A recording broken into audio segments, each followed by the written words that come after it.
Hi friends, అందరికీ welcome to Chandra seven. మా ఊర్లో ఏవైనా కానీ కూరగాయలు కానీ ఏమైనా కానీ ఇలా బుట్టలో మోసుకొస్తారు. ఏమక్క బుట్ట అంతా తీసుకున్నావా అంటారేమో. బుట్ట అంతా తీసుకోలేదండి, కొన్ని ఉంటే లాస్ట్కి తీసుకున్నాను.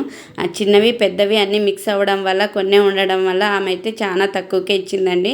ఒక 40 ఉంటాయి, 40ని 50 రూపాయలకి ఇచ్చేసింది. ఇంకా శ్రావణ మాసం వస్తుంది కదండి, శ్రావణ మాసంకి నిమ్మకాయలు కంపల్సరీ కావాలా.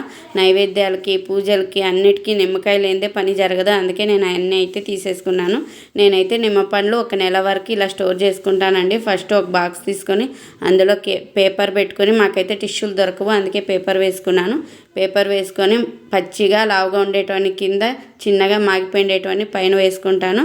ఇలా వేసుకున్న తర్వాత ఒక పేపర్ అయితే పైన పెట్టుకుంటానండి. పైన పెట్టుకొని మూతేసుకుంటాను. అలాగే మీలో ఎంతమంది ఇలా స్టోర్ చేసుకుంటారు అనేది కామెంట్ చేయండి. ఇంక వీడియో నచ్చితే లైక్ చేయండి, నా ఛానల్ సబ్స్క్రైబ్ చేసుకోండి ప్లీజ్.